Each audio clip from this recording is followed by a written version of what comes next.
नमस्ते दोस्तों, कैसे हैं आप। आशा करते हैं आप सब अच्छे से होंगे। आज का हमारा विषय है ताज का शासन, जिसमें हम 1858 से लेकर 1947 तक के अधिनियम की बात करेंगे। इससे पहले हमने 1773 से लेकर 1858 तक के एक्ट की चर्चा करी थी, जो कंपनी के शासन को दर्शाता है। ठीक है, और कंपनी के शासन को दर्शाता है। और इस अधिनियम में हम ताज के शासन की बात करेंगे। ठीक है, अब हम इसमें देख लेते हैं पहला 1858 का भारत सरकार अधिनियम। 1858 का जो ये भारत सरकार अधिनियम है, इसे गुड गवर्नेंस एक्ट भी कहा जाता है। कॉम्पिटिटिव एग्जाम्स में ये क्वेश्चन पूछा भी गया है कि किस एक्ट को गुड गवर्नेंस एक्ट कहते हैं, तो हम वहाँ पे देख लेंगे कि 1858 के भारत सरकार अधिनियम को गुड गवर्नेंस एक्ट कहते हैं। अगला बिंदु है, इस महत्वपूर्ण कानून का निर्माण 1857 के विद्रोह के बाद किया गया, जिसे भारत का प्रथम स्वतंत्रता संग्राम या सिपाही विद्रोह भी कहा जाता है। कॉम्पिटिटिव एग्जाम में इस टाइप के क्वेश्चंस भी पूछे गए हैं कि किस विद्रोह को प्रथम स्वतंत्रता संग्राम या सिपाही विद्रोह कहा जाता है, तो आप वहाँ पे मेंशन कर दीजिएगा 1857 के विद्रोह को।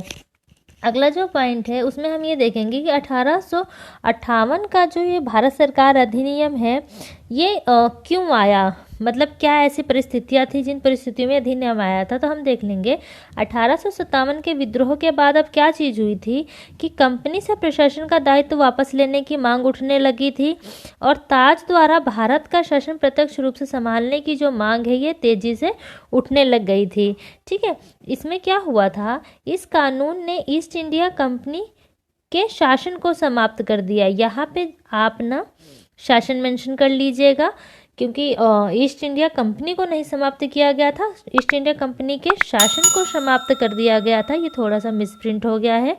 ठीक है, ईस्ट इंडिया कंपनी के शासन को समाप्त कर दिया गया था, और गवर्नरों, क्षेत्रों, राजस्व संबंधी जो शक्तियाँ थी वो ब्रिटिश राजशाही को हस्तांतरित कर दी गई थी। ठीक है, यहाँ पे मैं आपको एक चीज़ बता देती हूँ कि ब्रिटिश ईस्ट इंडिया कंपनी के शासन को समाप्त किया गया था। ब्रिटिश ईस्ट इंडिया कंपनी को जो समाप्त करने की बात है, वो 1873 ईस्वी का जो अधिनियम था उसमें कही गई थी। ठीक है, और 1 जनवरी 1884 को औपचारिक रूप से ब्रिटिश ईस्ट इंडिया कंपनी को भंग कर दिया गया था। ठीक है, तो यहाँ पे सिर्फ शासन को समाप्त करने की बात करी गई है, कंपनी को समाप्त करने की बात नहीं करी गई है। यहाँ पे आप थोड़ा सा मिसप्रिंट है, यहाँ पे आप शासन मेंशन कर लीजिएगा। उसके बाद हम देख लेते हैं कि 1858 का भारत सरकार अधिनियम में इसके क्या उद्देश्य रहे हैं। तो इसमें हम देख लेते हैं कि 1858 के कानून का प्रमुख उद्देश्य है प्रशासनिक मशीनरी में सुधार कर भारत में स्थापित ब्रिटिश सरकार पर नियंत्रण और पर्यवेक्षण में सुधार करना। ये इसका उद्देश्य रहा है। आगे हम इसकी विशेषताओं पे चर्चा कर लेते हैं। जो 1858 का भारत सरकार अधिनियम है, इसके तहत भारत का शासन सीधे महारानी विक्टोरिया के अधीन चला गया। पहली चीज़ इसमें ये हो रही थी। दूसरा था कि भारत के गवर्नर जनरल का जो पद नाम था उसे बदलकर भारत का वायसराय कर दिया गया था। ठीक है, और इसमें हम ये चीज़ पहले यहाँ देख लेते हैं कि जो लॉर्ड कैनिंग थे वो भारत के प्रथम वायसराय और अंतिम गवर्नर जनरल थे। जैसे आप, ठीक है, यहाँ पे हमने देख रहे गवर्नर जनरल का पदनाम बदल दिया गया था और भारत का वायसराय कर दिया गया था। तो जो अंतिम गवर्नर जनरल थे वो थे लॉर्ड कैनिंग, और जो प्रथम वायसराय थे वो भी थे लॉर्ड कैनिंग। ठीक है, तो अगला पॉइंट हम देख लेते हैं कि वायसराय भारत में ब्रिटिश ताज का प्रत्यक्ष प्रतिनिधि बन गया था। ठीक है, अब हमारा दूसरा जो पॉइंट है वही है कि इस अधिनियम के द्वारा बोर्ड ऑफ डायरेक्टर्स और बोर्ड ऑफ कंट्रोलर्स को समाप्त कर दिया गया था। और जो बोर्ड ऑफ डायरेक्टर्स और बोर्ड ऑफ कंट्रोलर्स के द्वारा क्या हुआ था, इनके द्वारा भारत में द्वैध शासन प्रणाली की स्थापना हुई थी। अब जब बोर्ड ऑफ डायरेक्टर्स और बोर्ड ऑफ कंट्रोलर्स को समाप्त कर दिया गया, तो भारत में द्वैध शासन प्रणाली जो है वो भी समाप्त कर दी गई। ठीक है, तो ये जो बोर्ड ऑफ डायरेक्टर्स और बोर्ड ऑफ कंट्रोलर्स थे, ये 1784 के पिट्स इंडिया एक्ट में इनकी स्थापना की गई थी। ठीक है, और इसके द्वारा क्या हुआ था कि द्वैध शासन प्रणाली की स्थापना हुई थी। बोर्ड ऑफ जो डायरेक्टर्स थे ये व्यापारिक मामलों के लिए होते थे और बोर्ड ऑफ जो कंट्रोलर्स थे ये राजनीतिक मामलों के लिए होते थे। ठीक है, आगे हम देख लेते हैं कि इसमें एक नए पद का सृजन हुआ था जो थे भारत के राज्य सचिव। कॉम्पिटिटिव एग्जाम में इस टाइप के क्वेश्चंस भी पूछे गए हैं कि किस अधिनियम में भारत के राज्य सचिव पद का सृजन हुआ था, तो आप वहाँ पे ये मेंशन कर दीजिएगा 1858 के भारत सरकार अधिनियम के द्वारा भारत के राज्य सचिव का सृजन हुआ था। ठीक है, अगला बिंदु है भारत के प्रशासन पर जो भारत के राज्य सचिव का संपूर्ण नियंत्रण था। ठीक है, और ये जो सचिव था ये ब्रिटिश कैबिनेट का सदस्य था और अंततः ही किसके प्रति उत्तरदायी था, ब्रिटिश संसद के प्रति। ठीक है, अब भारत के जो राज्य सचिव की सहायता के लिए 15 सदस्य परिषद का गठन किया गया था और ये जो 15 सदस्यीय जो परिषद थी इसमें जो 8 सदस्य थे वो ब्रिटिश सरकार द्वारा मनोनीत थे और 7 सदस्य जो थे वो कंपनी के निदेशक मंडल द्वारा मनोनीत किए गए थे। और ये जो 15 सदस्यीय जो परिषद थी, ठीक है, ये एक सलाहकार परिषद थी। ठीक है, अगला हम देख लेते हैं कि जो ये 15 सदस्यीय जो ये परिषद थी इसका जो अध्यक्ष थे वो भारत के राज्य सचिव को बनाया गया था। ठीक है, और इस कानून के तहत भारत के राज्य सचिव की भी एक परिषद का गठन किया गया था और ये जो परिषद थी भारत के राज्य सचिव की जो ये परिषद थी ये एक निगमित निकाय थी। ठीक है, आगे हम बढ़ते हैं, हमारा जो अगला बिंदु है हम उसको देख लेते हैं। छठा पॉइंट जो है कि इस परिषद को भारत तथा इंग्लैंड में मुकदमा करने का अधिकार था। जो भारत के राज्य सचिव की परिषद थी उसे भारत तथा इंग्लैंड में मुकदमा करने का भी अधिकार था। ठीक है, और साथ ही इस पर भी मुकदमा किया जा सकता था, ये बात भी इस अधिनियम में कही गई थी। अब इस अधिनियम में एक चीज़ और थी कि भारत में मंत्री पद की व्यवस्था की गई थी इस अधिनियम के तहत, और दूसरी थी मुगल सम्राट का जो पद था अब उसे समाप्त कर दिया गया था। ठीक है, अगला पॉइंट जो है हमारा जो है वो ये कि सर चार्ल्स वुड जो थे वो नियंत्रण बोर्ड के अंतिम अध्यक्ष थे और भारत के पहले राज्य सचिव बने। कॉम्पिटिटिव एग्जाम्स में क्वेश्चन पूछा गया कि भारत के पहले राज्य सचिव कौन थे। ठीक है, हमारा जो अगला बिंदु है वो है कि इसी एक्ट के क्रम में अब क्या चीज़ हुई थी, ये जो एक्ट था 1858 का, इसी एक्ट के क्रम में अब ये हुआ था कि महारानी विक्टोरिया ने कुछ घोषणाएं करी थी। ठीक है, और इन घोषणाओं के तत्कालीन वायसराय जो थे लॉर्ड कैनिंग, उन्होंने इलाहाबाद के दरबार में 1 नवंबर 1858 को पढ़ा था। अब ये घोषणाएं क्या क्या थी हम उन पे नज़र मार लेते हैं। ये जो पहली थी वो थी कि भारत के सभी धर्मों की जो प्राचीन मान्यताएं हैं और परंपराएं हैं उनका सम्मान किया जाएगा। ठीक है, अगला बिंदु है भारत के सभी राजाओं के पदों का सम्मान करते हुए ब्रिटिश राज्य क्षेत्र के विस्तार को तत्कालिक प्रभाव से रोक दिया जाएगा। और अगला जो बिंदु है वो है कि सभी भारतीयों को सिविल सेवा की जो परीक्षा है उसमें समानता का दर्जा दिया जाएगा। ठीक है, और अगला बिंदु यह है कि भारत की मध्य वर्गीय जनता के लिए शिक्षा एवं उन्नति के अवसरों को उपलब्ध कराया जाएगा। ये कुछ घोषणाएं जो इस अधिनियम के क्रम में रानी विक्टोरिया ने करी थी जिन्हें वायसराय ने पढ़ा था। ठीक है, आगे हम हमारा जो अगला अधिनियम है उसको देख लेते हैं, वो है 1861 का भारत परिषद अधिनियम। 1861 का जो भारत परिषद अधिनियम है इसमें अब ये चीज़ थी कि पहला बिंदु देखते हैं कि 1857 की महान क्रांति के बाद ब्रिटिश सरकार ने महसूस किया कि भारत में शासन चलाने के लिए भारतीयों का भी सहयोग आवश्यक है। ठीक है, और अगला बिंदु है कि इस सहयोग की नीति के तहत अभी जो ब्रिटिश सरकार ने क्या किया था, जो 1857 की जो क्रांति हुई थी उसके बाद ब्रिटिश सरकार ने महसूस किया कि अगर हमें भारत में शासन चलाना है अच्छे से सुचारू ढंग से तो हमें उसमें भारतीयों का सहयोग भी चाहिए। ठीक है, ये उन्होंने चीज़ों को महसूस करना शुरू करा था। ठीक है, तो इसी सहयोग की नीति के तहत अब ब्रिटिश संसद ने क्या किया था कि 1861, 1892 और 1909 में 3 नए अधिनियम पारित किए गए थे इस सहयोग की नीति के तहत।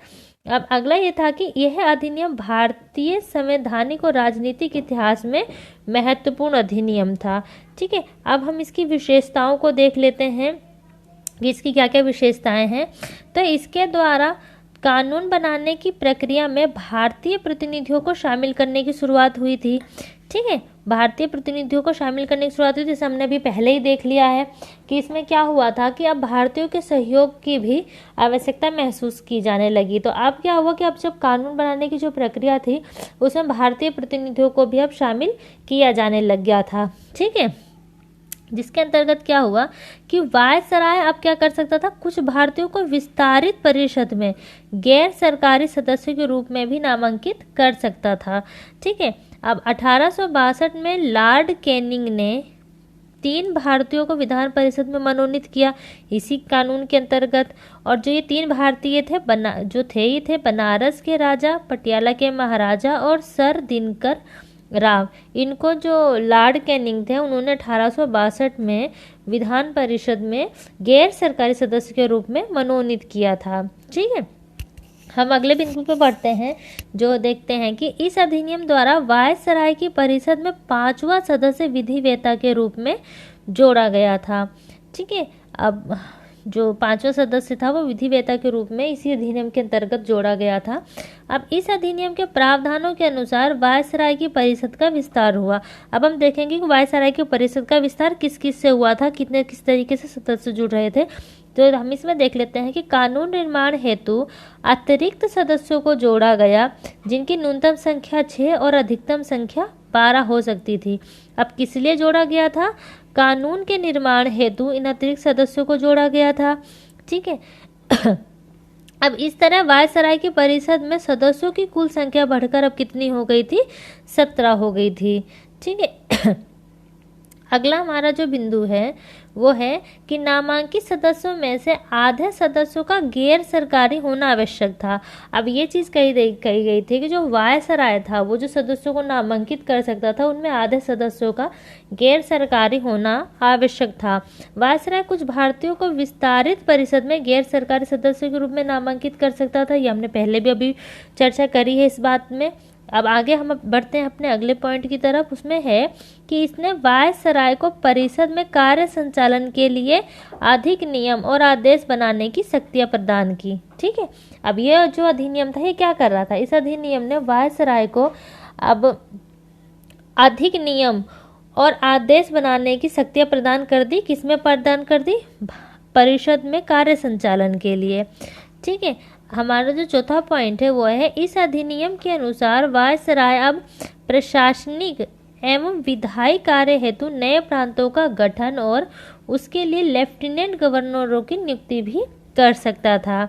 अब और साथ ही हमारा 5वां पॉइंट जो ये कहता है कि इस अधिनियम ने मद्रास और मुंबई प्रेसिडेंसी को विधायी शक्तियां पुनः देकर विकेंद्रीकरण की प्रक्रिया की शुरुआत की। ठीक है, देखिए अब क्या हुआ था कि 1773 का जो एक्ट था उसमें हमने देखा था कि किस तरीके से केंद्रीयकरण की जो प्रक्रिया है वो शुरू हुई थी। और ये जो केंद्रीयकरण की प्रक्रिया है ये जो 1833 का एक्ट था उसमें ये अपने चरम सीमा तक पहुंच गई थी। ठीक है, पर अब इस अधिनियम के अंतर्गत क्या हुआ था कि मद्रास और मुंबई प्रेसिडेंसी को वापस से विधायी शक्तियां देकर और विकेंद्रीकरण की प्रक्रिया की शुरुआत होना शुरू हो गई थी।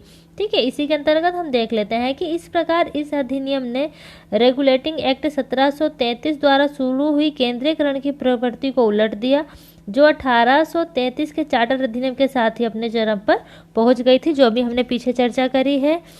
ठीक है, अगला जो हमारा पॉइंट है वो ये है कि इस विधायी विकास की नीति के कारण 1937 तक प्रांतों को संपूर्ण आंतरिक स्वायत्तता हासिल हो गई थी।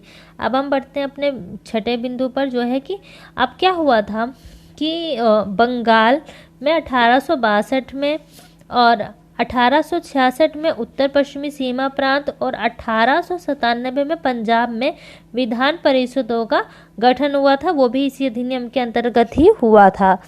ठीक है, अब हमारा जो 7वां पॉइंट है वो है इसने वायसराय को परिषद में कार्य संचालन के लिए अधिक नियम और आदेश की शक्तियां प्रदान कर दी थी। ये मिसप्रिंट होकर वही पॉइंट वापस से आ गया है। ठीक है, आप देख लीजिएगा।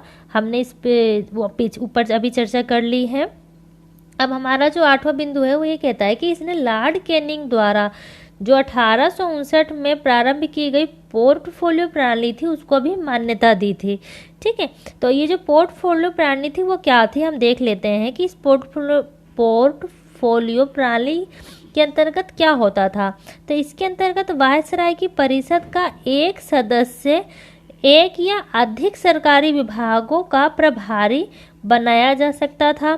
ठीक है, अब जो वायसराय की जो परिषद थी उसके एक सदस्य को अब क्या था कि एक विभाग और एक से अधिक विभाग का भी उसको प्रभारी बनाया जा सकता था। ठीक है, ये चीज इसमें थी और उसे इस विभाग में काउंसिलिंग की ओर से अंतिम आदेश पारित करने का अधिकार भी था। ठीक है, अब हमारे 9वें बिंदु पे चर्चा कर लेते हैं। तो इसने वायसराय को आपातकाल में बिना काउंसिलिंग की संस्तुति के अध्यादेश जारी करने के लिए अधिकृत भी किया था। ठीक है, हमारा जो इसके अंतर्गत यह था कि अब जो ये अध्यादेश जारी कर रहा था वायसराय, इस अध्यादेश की जो अवधि थी मात्र 6 माह ही होती थी। ठीक है, जिसमें ये बिना काउंसिलिंग की संस्तुति के अध्यादेश अगर जारी कर रहा है तो उसकी अवधि से मात्र 6 वर्ष ही होती थी। अब हम चलते हैं हमारे अगले एक्ट की तरफ जो है 1873 ईस्वी का अधिनियम। 1873 ईस्वी का जो ये अधिनियम है इसके बारे में हमने अभी ऊपर भी थोड़ी सी चर्चा करी गई थी कि इस अधिनियम में क्या हुआ था। यहाँ पे हम देख लेते हैं कि इस अधिनियम के द्वारा यह उपबंध किया गया कि ईस्ट इंडिया कंपनी को किसी भी समय भंग किया जा सकता है। ठीक है, और अब हुआ अंततः क्या था कि 1 जनवरी 1884 को ईस्ट इंडिया कंपनी को औपचारिक रूप से भंग कर दिया गया था। ये मैंने अभी आपको ऊपर भी बताया था। ठीक है, अब हम चलते हैं हमारे अगला जो हमारा अधिनियम था शाही उपाधि अधिनियम 1876 ईस्वी का। ठीक है, तो ये शाही उपाधि अधिनियम जो 1876 ईस्वी का था, इसमें क्या चीज़ हो रही थी हम ये देख लेते हैं। इस अधिनियम द्वारा गवर्नर जनरल की जो केंद्रीय कार्यकारिणी में 6ठे सदस्य की नियुक्ति कर उसे लोक निर्माण विभाग का कार्य सौंपा गया था। ठीक है, दूसरा पॉइंट यह था कि 28 अप्रैल 1876 ईस्वी को एक घोषणा द्वारा महारानी विक्टोरिया को भारत की सम्राज्ञी घोषित कर दिया गया था।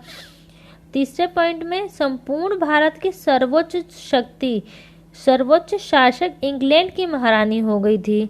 ठीक है, और अगला जो पॉइंट है उसमें हम ये देख लेते हैं कि जो भारतीय राजाओं की जो आंतरिक और बाहरी सुरक्षा की जिम्मेदारी अब किसके पास आ गई थी, ब्रिटिश सरकार के पास आ गई थी।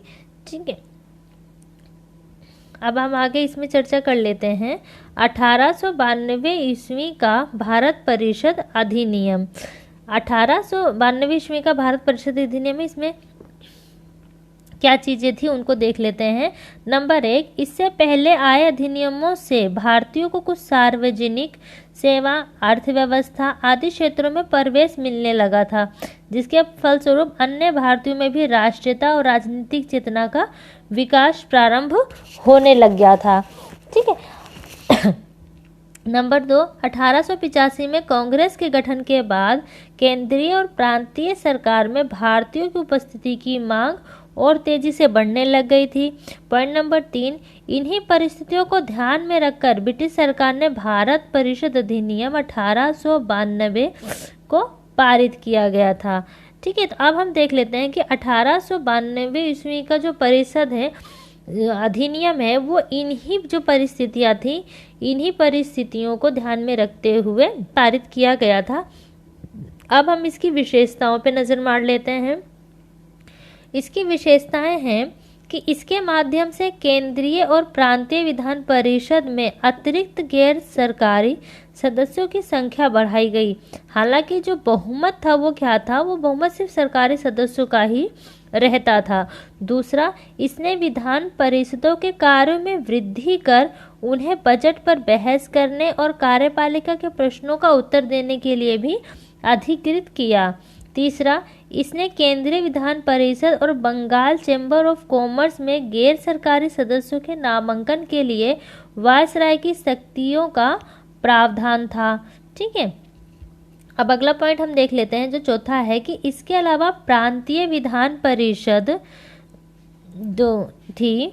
प्रांतीय विधान परिषद में गवर्नर को जिला परिषद, नगर पालिका, विश्वविद्यालय, व्यापार संघ, जमींदार और चैम्बर ऑफ कॉमर्स की सिफारिशों पर गैर सरकारी सदस्यों को नियुक्त करने की शक्ति थी।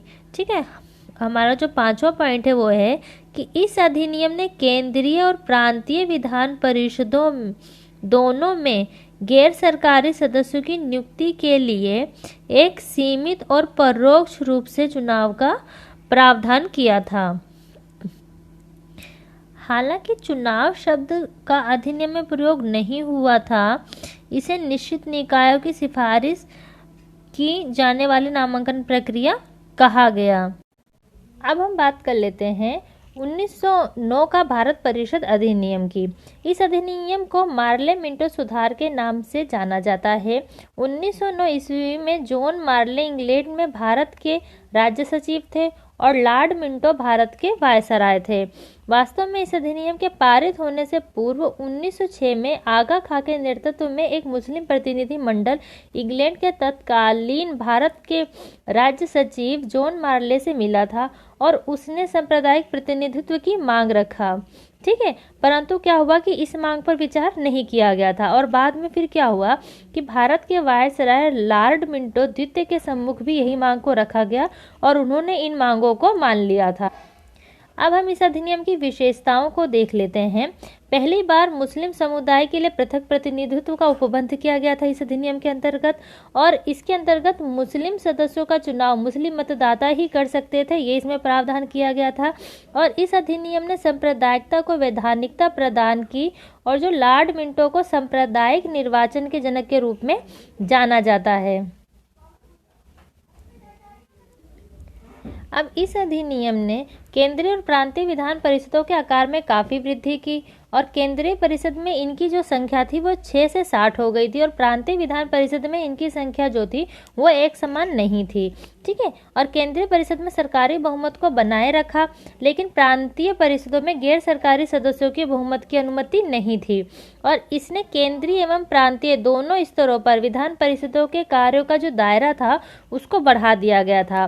केंद्रीय और प्रांतीय विधान परिषदों को पहली बार बजट पर वाद विवाद करने, पूरक प्रश्न पूछने और मत देने का अधिकार मिला था और इस अधिनियम के अंतर्गत पहली बार किसी भारतीय को वायसराय और गवर्नर को कार्य परिषद के साथ एसोसिएशन बनाने का भी प्रावधान किया गया था। सत्येंद्र प्रसाद सिन्हा वायसराय की कार्यपालिका के परिषद के प्रथम भारतीय सदस्य बने और उन्हें विधि सदस्य भी बनाया गया था। ठीक है, इसने presidency, corporation, chamber of commerce, विश्वविद्यालय और जमींदारों के लिए अलग प्रतिनिधित्व का प्रावधान भी किया था।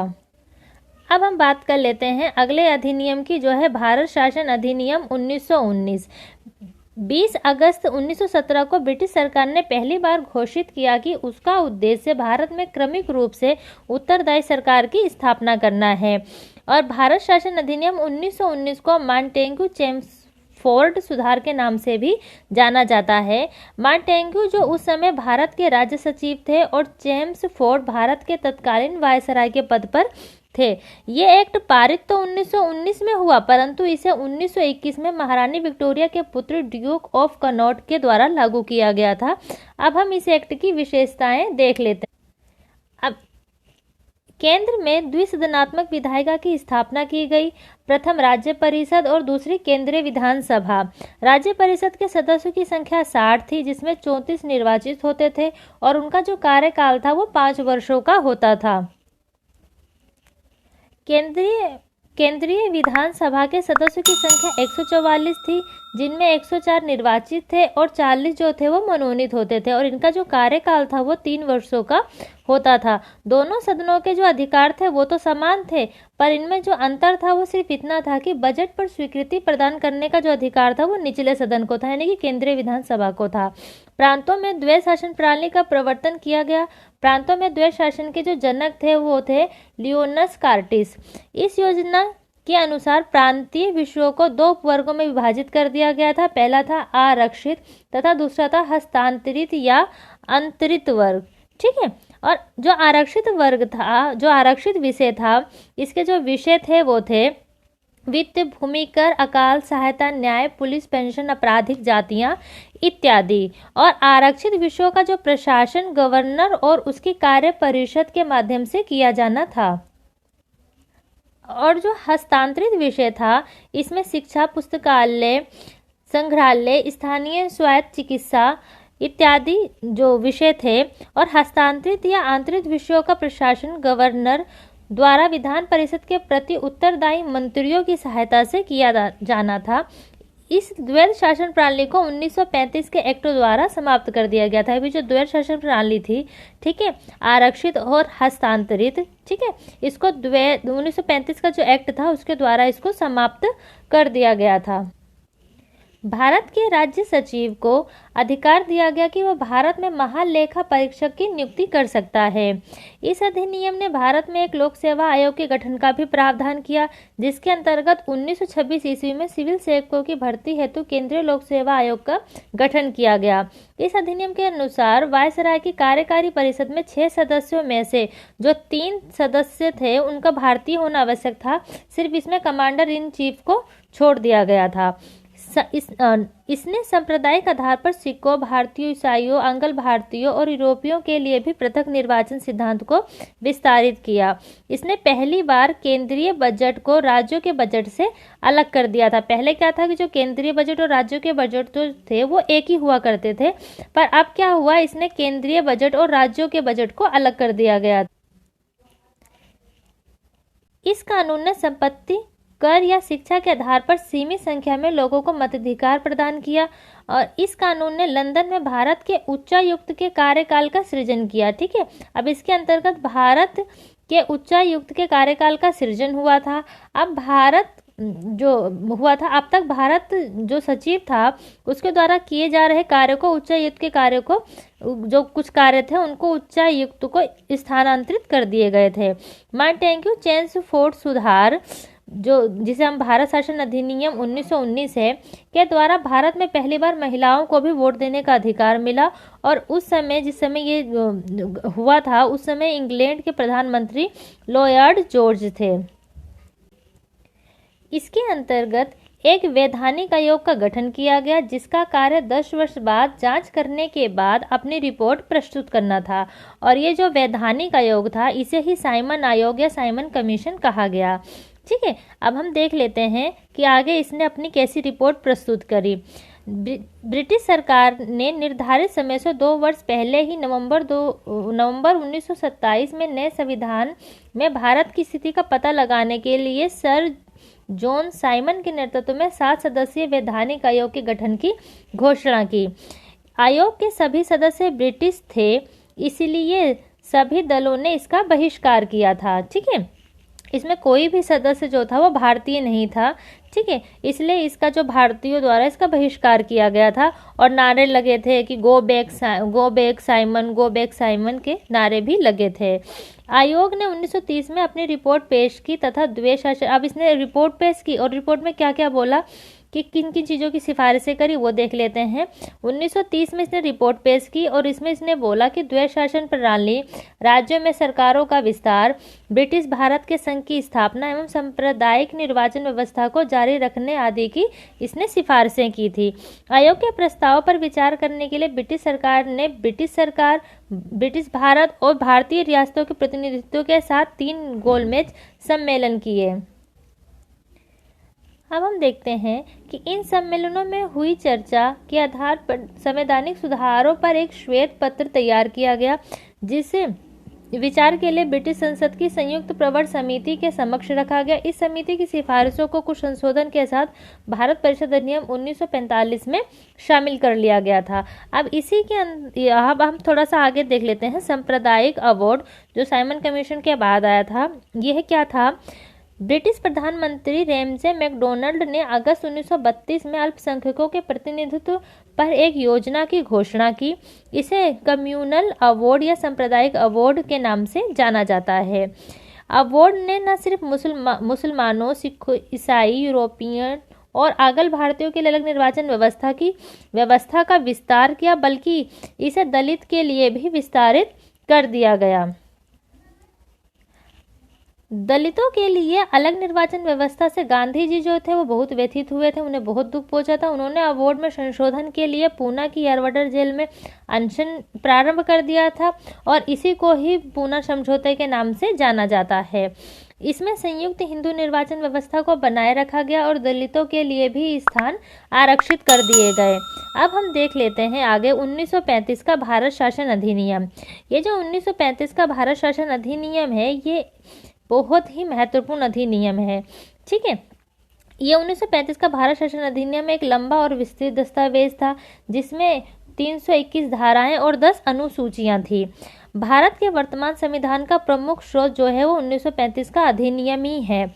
यह अधिनियम भारत में पूर्ण उत्तरदायी सरकार के गठन एवं भारत के वर्तमान संविधान के निर्माण के लिए मील का पत्थर साबित हुआ था।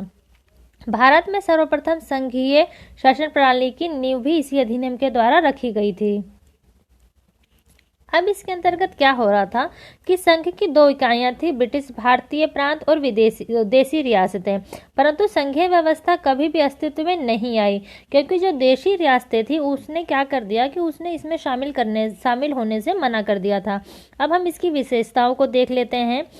अखिल भारतीय संघ यह संघ 11 ब्रिटिश प्रांतों, 6 चीफ कमिश्नर और 6 क्षेत्रों की चीफ कमिश्नर के क्षेत्रों और उन देशी रियासतों से मिलकर बनना था जो स्वेच्छा से संघ में सम्मिलित हो।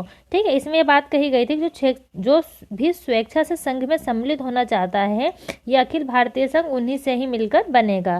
ठीक है, प्रांतों के लिए संघ में सम्मिलित होना तो अनिवार्य कर दिया था, परंतु यहाँ पे ये बात कही गई थी कि जो देशी रियासतें थी ये उनकी इच्छा है कि वो चाहे तो इसमें सम्मिलित हो चाहे तो इनमें सम्मिलित ना हो। देशी रियासतों को संघ में सम्मिलित नहीं हुई, जो देशी रियासतें थी वो संघ में सम्मिलित तो नहीं हुई थी। प्रस्तावित संघ की स्थापना संबंधी जो घोषणा पत्र था उसे जारी करने का अवसर ही नहीं आया क्योंकि जो देशी रियासतें थी वो संघ में सम्मिलित नहीं हुई थी। अब हम देख लेते हैं प्रांतीय स्वायत्ता। इस अधिनियम के द्वारा प्रांतों में द्वैध शासन व्यवस्था का अंत कर उन्हें एक स्वतंत्र और स्वशासित संवैधानिक आधार जो था वो प्रदान किया गया था और केंद्र में द्वैध शासन की स्थापना की गई थी। अब क्या था, जो प्रांतों में तो द्वैध शासन का जो था उसको अंत कर दिया गया था पर केंद्र में द्वैध शासन की स्थापना की गई थी। इस अधिनियम में विधायी शक्तियों को केंद्र और प्रांतीय विधान मंडलों के बीच में विभाजित कर दिया गया था, यानी कि जो विधायी शक्तियां हैं अब वो केंद्र और प्रांतीय जो विधान मंडल है उनके बीच में उनको बांट दिया गया था। ठीक है, इसके तहत परिसंघ सूची, प्रांतीय सूची और समवर्ती सूची का निर्माण किया गया था।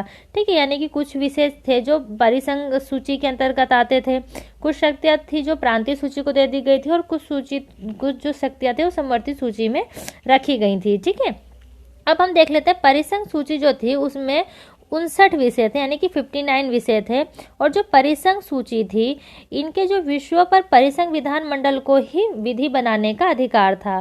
ठीक है, और इस सूची में जो विषय थे वो थे विदेशी कार्य, करेंसी, मुद्रा, नौसेना, सेना, वायुसेना, जनगणना आदि जो विषय थे वो परिसंघ सूची के विषय थे। अब देखते हैं जो प्रांतीय सूची थी उसमें 54 विषय थे और प्रांतीय सूची के जो विषय थे उसमें प्रांतीय विधान मंडलों को कानून बनाने का अधिकार था। प्रांतीय सूची के कुछ विषय जो थे वो इस प्रकार थे: पुलिस, प्रांतीय, लोक सेवा और शिक्षा। अब बात करते हैं समवर्ती सूची की जिसके 36 विषय थे। समवर्ती सूची के विषयों पर परिसंघ एवं प्रांतीय विधानमंडल दोनों ही जो कानून बनाने के लिए सक्षम थे और जो समवर्ती सूची के कुछ विषय जैसे थे वो थे दंड विधि और प्रक्रिया, सिविल प्रक्रिया, विवाह एवं विवाह विच्छेद आदि, ये समवर्ती सूची के विषय थे। अब हम देखते हैं कि जो उल्लेखित उपबंध हैं उनके अधीन रहते हुए किसी भी विधान मंडल को दूसरे की शक्तियों का अतिक्रमण करने का अधिकार नहीं था। ठीक है, मतलब कुछ निश्चित इनको उपबंध दे दिए गए थे कि इनके अधीन रहते ही अब ये जो विधान मंडल थे, ठीक है, ये एक दूसरे की शक्तियों का अतिक्रमण नहीं कर सकते हैं। जिसको जो शक्तियां दी गई हैं, जिसको जो विषय दिए गए हैं वो उन्हीं पे ही कानून बना सकता है। लेकिन वायसराय द्वारा आपातकाल की घोषणा किए जाने पर परिसंघ विधानमंडल को प्रांतीय सूची के विषयों पर भी विधान बनाने की शक्ति दे दी गई थी। अब हम देखते हैं कि इसके अंतर्गत दो प्रांतीय, ये प्रांतीय है, दो प्रांतीय विधानमंडलों के अनुरोध पर भी परिसंघ विधानमंडल प्रांतीय विधानमंडल के विषयों पर विधि बना सकती थी। अब इस अधिनियम के अंतर्गत ये चीज थी कि जो अवशिष्ट विधायी शक्तियां थी वो वायसराय को दे दी गई थी। ठीक है, अब हम देखते हैं संघीय न्यायालय की व्यवस्था जो 1937 में की गई थी। ठीक है, अब जो संघीय न्यायालय था इसका अधिकार क्षेत्र प्रांतों तथा रियासतों तक विस्तृत था। ठीक है, अब इस न्यायालय के में जो था वो क्या था, इस न्यायालय में एक मुख्य न्यायाधीश थे और दो अन्य न्यायाधीशों की व्यवस्था की गई थी। न्यायालय से संबंधित जो अंतिम शक्ति थी वो प्रीवी काउंसिल यानी कि लंदन को प्राप्त थी। ठीक है, अब हम पांचों पॉइंट देख लेते हैं। ब्रिटिश संसद की सर्वोच्चता के बारे में बात करते हैं। इस अधिनियम में किसी भी प्रकार के परिवर्तन का जो अधिकार था वो सिर्फ ब्रिटिश संसद के ही पास था। ठीक है, प्रांतीय विधानमंडल और संघीय व्यवस्थापिका इसमें किसी भी प्रकार का परिवर्तन नहीं कर सकते थे। इस अधिनियम के द्वारा भारत परिषद का अंत कर दिया गया था। ठीक है, अब भारत जो परिषद थी उसका इस अधिनियम के द्वारा अंत कर दिया गया। अब हम अगला अपना पॉइंट देख लेते हैं। 7 जो है, संघीय तथा प्रांतीय व्यवस्थापिकाओं में विभिन्न संप्रदायों को प्रतिनिधित्व देने के लिए सांप्रदायिक निर्वाचन पद्धति को जारी रखा गया और साथ ही उसका विस्तार भी किया गया, जिसमें दलित जातियों, महिलाओं और मजदूर वर्ग तक को भी इसमें सम्मिलित कर लिया गया था। ठीक है, अब इस अधिनियम में जो था प्रस्तावना का अभाव था, इसमें प्रस्तावना नहीं थी। और अब इस अधिनियम के द्वारा एक चीज और हो रही थी, वो ये थी कि अब बर्मा को भारत से अलग कर दिया गया था। पहले जो बर्मा था वो भारत का ही हिस्सा हुआ करता था, भारत का ही एक राज्य हुआ करता था, पर अब इस अधिनियम के द्वारा ये किया गया था कि बर्मा को भारत से अलग कर दिया गया था और जो अदन था, अदन को इंग्लैंड के औपनिवेशिक कार्यकाल के अधीन कर दिया गया और बरार को मध्य प्रांत में शामिल कर दिया गया था। ठीक है, अब इसके अंतर्गत देश की मुद्रा और शाख पर नियंत्रण के लिए भारतीय रिजर्व बैंक की स्थापना की गई थी। ठीक है, और अगला जो पॉइंट है उसमें देख लेते हैं कि इसने मताधिकार का विस्तार किया, इससे 10% जनसंख्या को मत का अधिकार मिला था।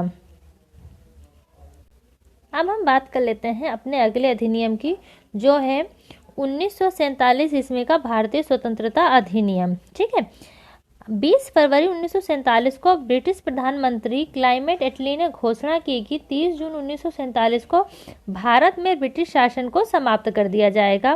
ठीक है, अब उसके बाद क्या हुआ, उसके बाद इन्होंने बोला कि जो सत्ता है वो उत्तरदायी भारतीयों के हाथों में सौंप दी जाएगी। अब ये जो घोषणा हुई तो इस घोषणा से जो मुस्लिम लीग था उसने आंदोलन किया। ठीक है, और उसने भारत के विभाजन की बात कही। ठीक है, क्योंकि इसमें ये पूरी तरीके से बात कर रहे थे कि जो सत्ता है वो उत्तरदायी भारतीयों को सौंप दी जाएगी, तो इन्होंने बोला कि नहीं, विभाजन होना चाहिए। ठीक है, तो अब यहाँ पे दूसरी फिर बात ये हुई थी कि 3 जून 1947 को ब्रिटिश सरकार ने फिर से दोबारा से फिर ये स्पष्ट किया कि 1946 में गठित संविधान सभा द्वारा बनाया गया संविधान उन क्षेत्रों पर लागू नहीं होगा जो इसे स्वीकार नहीं करेंगे। यानी अगर कोई क्षेत्र इस जो 1946 में जो गठित संविधान सभा है, अगर उसके द्वारा बनाया गया जो भी कानून है, ठीक है, अगर कोई क्षेत्र इस कानून को मानने से इनकार कर देता है तो उस क्षेत्र पर यह कानून लागू नहीं होगा। इसमें यह बात स्पष्ट कर दी गई थी। उसी दिन यानी कि 3 जून 1947 को वायसराय लॉर्ड माउंटबेटन ने विभाजन की योजना पेश की, जिसे माउंटबेटन योजना भी कहा जाता है। यानी कि जो ये विभाजन की योजना थी भारत और जो भारत की विभाजन की योजना थी, इसे माउंटबेटन योजना भी कहा जाता है। इस योजना को कांग्रेस और मुस्लिम लीग ने स्वीकार कर लिया और इस प्रकार फिर क्या हुआ, भारतीय स्वतंत्रता अधिनियम 1947 बनाकर उसे लागू कर दिया गया था। ठीक है, भारतीय स्वतंत्रता अध्यादेश को ब्रिटिश संसद में 4 जुलाई 1947 को पेश किया गया तथा 18 जुलाई 1947 को इसे राजशाही की संस्तुति मिली और यह अधिनियम 15 अगस्त 1947 को लागू हो गया था। अब हम इस अधिनियम की विशेषताएं देख लेते हैं। इस अधिनियम ने भारत में ब्रिटिश राज जो था उसको समाप्त कर 15 अगस्त 1947 को इसे स्वतंत्र और संप्रभु राज्य घोषित कर दिया था। ठीक है, और इसने भारत का विभाजन 2 स्वतंत्र डोमिनियनों यानी कि संप्रभु राष्ट्र भारत और पाकिस्तान के रूप में कर दिया था। ठीक है, और जिन्हें ये अधिकार भी, जिन्हें ये स्वतंत्रता थी कि ब्रिटिश राष्ट्रमंडल से अलग होने की उनको स्वतंत्रता दी गई थी।